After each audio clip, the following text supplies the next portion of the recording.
Now, if you've got more than 4 plugins on your master bus, you're quite likely making your mix worse. I see a lot of new students doing this when they first come to us. They stack on all this so-called magic sauce on the master bus and hoping it'll fix their track, but usually it just makes things worse, like harsh highs, muddy lows, no punch, and stereo problems. Now, in reality, there's just 1 or 2 tools that you actually need, and they're probably already included as stock plugins in your DAW. So today, I'm going to show you what to avoid on your master bus, what to do instead for clean, punchy results, and most importantly, why this simple setup works way better than you might think.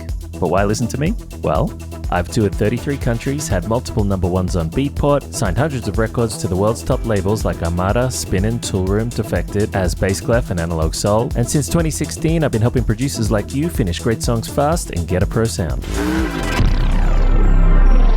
Okay, let's cut right to the chase. If you could only have 1 plugin on your master bus, it should be this, your limiter. That's going to bring your track up to a correct commercial volume and make it loud enough. Now, I love all the Ableton stock plugins, but sometimes the limiter specifically needs a little bit of help to not sound too soft and mushy, and we can do that by doing a little clipping just before it. For that, the Ableton Saturator works really well. Just leave it on the analog clip mode, switch on hard clip as well too. Coming up later in the video, I'll show you exactly how I set this up on a real song and dial in the settings for this clipper and limiter combo, and how it sounds basically as good as many third-party expensive limiters. Now, with only these 2 things, you're going to be able to get your mix up to a great commercial volume without damaging it. Now, back at the start, I said if you've got more than 4 plugins on your master bus, it could be causing problems. And what I was really referring to is the ones that change the audio. We've got 2 here that change the audio, but I do recommend you load quite a few sometimes for measuring the audio.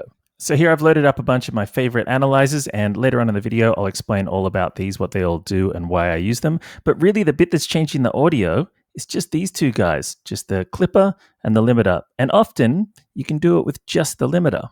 Now, why is that? Well, you see, it's because the magic happens in the mixdown, not the master. Your mixdown gives you way more control than any master bus settings ever could. I'm sure you've seen some third-party mastering plugins that let you do many things like mid-side EQ and mid-side multiband compression and enhancer this and widening that, dynamic EQs and all sorts of stuff. Now, if you're mastering your own music, those kind of plugins are simply not needed. Because you see, what they're trying to do is give you access to individual parts of your song. For example, if you were a mastering engineer and your client sent you a stereo file and you didn't have access to control the vocal or the bass line or the kick or something separately, then these kind of tools with all this many ways to kind of split the audio into pieces can be a little bit more helpful to control what's happening. But you know what's even better than that? Your actual session, the actual tracks. If you need to adjust something on the kick, just go to the kick. If you need to adjust the vocal, just go to the vocal. Making your adjustments on the individual tracks is 1,000 times more powerful than doing it on the master bus, and it sounds better. So the mix has more control than the master, and it influences your final result a lot more. So what do we actually want on our master? We want transparency. We want to simply raise the volume to a commercial level without causing any problems. That's why we can get away with just a limiter or sometimes a clipper and a limiter. So remember, more plugins on your master does not equal better. And whenever we do load plugins on the master bus, it's for a specific purpose and only if it's actually needed. And like I said, if we can fix it better on the individual tracks, which we almost always can, then we should. By the way, if this is news to you and sounds interesting, you should definitely check out my music production school at bassclef.com. We teach people how to finish songs fast and get a pro sound. Now, I did mention we were going to take a look at my analyzer plugins, so let's talk about those. I think our analyzer plugins are the next most important thing because they're how we know our mix and master settings are actually working, if they're actually good. So they don't physically change the audio, but they help guide our decisions. So over here from left to right, I've got my referencing plugin, followed by just an Ableton mono plugin to check things in mono. I have Vision 4X by Excite Audio, which is a spectrogram and frequency analyzer with some guidelines. I have Equilibrium from DMG Audio, but I mostly just use this for the analyzer. The EQ in Ableton is definitely good enough for most purposes. For a similar analyzer that's free, I recommend Prism by Tokyo Dawn. Then this one's super important. This is Ulean Loudness Meter, and it lets me measure my volume and my dynamic range. And I quite like this one for checking the stereo phase of individual sounds. It does it by multiband frequency. It's called Corello Meter by Voxengo. Now you can choose whatever analyzers and reference plugins you want to use. Whatever helps you do a great mix and master is the right one for you. Now let's talk about what are some other optional plugins you might want to use on your master bus that I do approve of. First up would be this guy, the glue compressor. I'll sometimes use this to apply a little bit of gentle compression before I hit my clipper and limiter to even out the difference in volume between the kick drum and basically everything that's happening in the gaps. So it ends up pulling the kick drum down that tiny bit and sort of bringing up the volume of everything else in the gaps in between. Now you might be thinking, what's the difference between this and when we glue our kick and bass together, which I don't recommend. Video about that right here somewhere. Well, see, this is used on everything, so it changes the relationship between your kick and everything else. It can sometimes help sort of glue it into the song a little bit. Whereas when it's just used on the kick and bass alone, it can make them too glued and sink into the background of your mix, behind all the other parts. Also, if I do use this, it's very gentle, and I don't often actually even use this. It's very much a sometimes thing. I'll test it, and if it sounds good on that song, I might use it.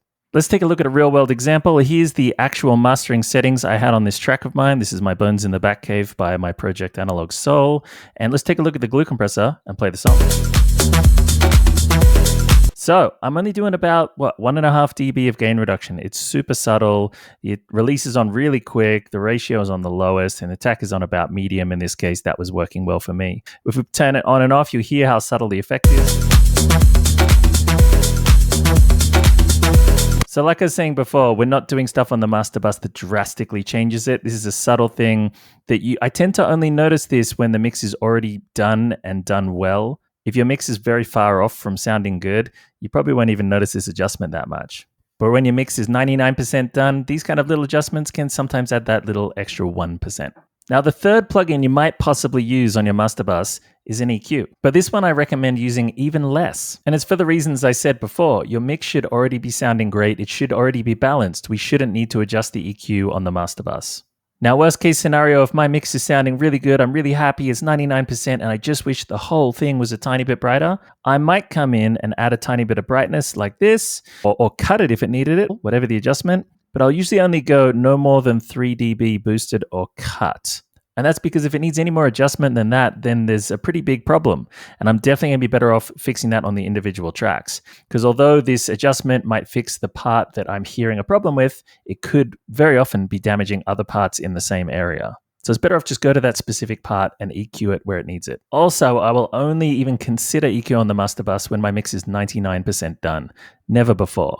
You see, if you start putting EQ on your master bus too soon, it's going to color everything that's going through it. And if you've still got other EQing to do on other tracks, now they're all going to get affected by that as well. And it's going to throw off what you're hearing, and it's going to throw off the settings you make, and it's going to cause all sorts of problems. It's kind of like wearing sunglasses at nighttime and wondering why everything's so dark. Lastly, on these recommended 3 plugins is the signal chain order. Now, I'd usually recommend that you have if you're going to use all of them, use the compressor first, followed by the EQ, then into the clipper, then into the limiter. In this case, I'm using Limitless, which has a clipper built in as well too. This way you can dial in your compressor setting and freely make your EQ adjustments, and your EQ adjustments won't affect your compressor. Your clipper then controls any wild occasional peaks, and the limiter does the rest. Now you can switch the order of the EQ and the compressor if it sounds better, but just keep in mind in this way, the EQ will influence how the compressor responds slightly. All right, now it's time to take a look at what you should be avoiding. And by the way, if you're doing any of these things, it's not your fault. There's so much misinformation out there on YouTube and in courses, all sorts of places. You've just been told the wrong stuff. I'm here to clear that up. So the things I think you should avoid is basically anything mid-side because of the way it breaks apart your stereo signal. If you need to do any mid-side adjustments like this kind of stuff, do them on the individual tracks themselves. Don't do them on the master bus. They'll break your stereo field and often other terrible things too. Same goes for stereo expanders. If you need a certain part to feel wider, do it on that part. Don't do it on the whole mix. Same problem. By the way, if you want me to do a more detailed video on the exact problems using mid-side processing on your master bus causes, let me know in the comments. Obviously, don't do reverb on your master bus. And if possible, try to avoid multiband compression too. If you've done a good job mixing your track, you shouldn't need it. The problem with this is it breaks your song into multiple different frequencies, which can weaken those crossovers slightly sometimes, but also it unnaturally pumps certain regions. And it's just a sign of a bigger problem that something else should be fixed in the mixdown itself. So let's take a listen to this master chain and what it sounds like, the one that I don't recommend. And by the way, a lot of these things in here, I dragged them straight out of the Ableton presets menu, like this dance master EQ setting, this mastering make it loud one. A lot of these are all presets made for mastering. And look what happens when we chuck them all in here. The bass is so blown out and muddy. It's all pushed too wide and it's weakened in the middle. It's so squashed, no more punch. Let's compare it to what the actual master sounds like.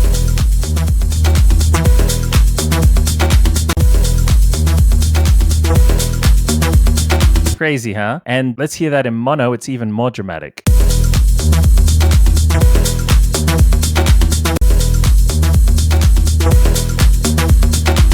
By the way, if you're liking this video, remember to hit like. It lets me know what to give you more of. And don't forget, you can take your learning deeper with me at our music production school at bassclef.com on everything from finishing songs fast to getting that pro sound. Now, I did mention at the start that I was going to show you how to dial in that clipper and limiter with Ableton stock plugins to get a nice sound. So let's take a look at that. So here we go. I've got them loaded up as default settings.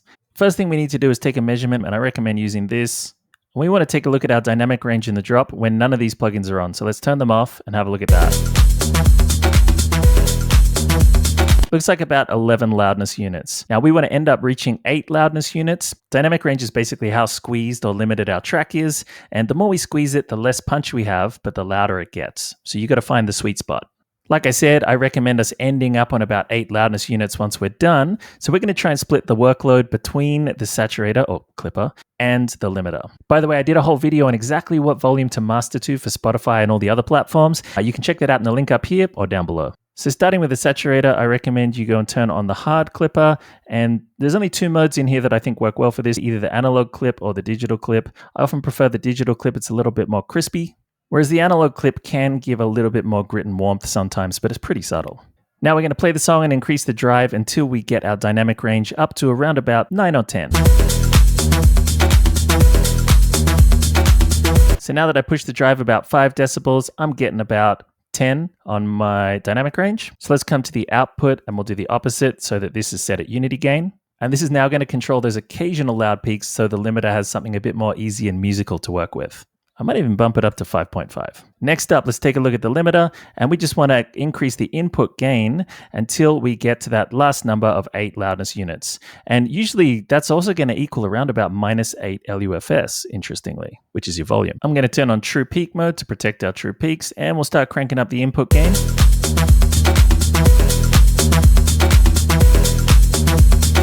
And we're starting to get pretty close. I might also speed up the release a little bit to make it a little bit more exciting and punchy. Maybe add half a dB more.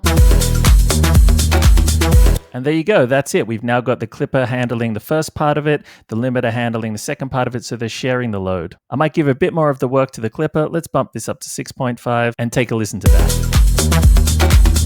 Yeah, that's sounding good. All right, let's do a quick comparison. I'm going to compare it to my fancy mastering limiter, my DMG Limitless, which is amazing, by the way. I really love this. But listen to how close it is compared to the Ableton stock setting that we just made. Let's start with the Limitless one first.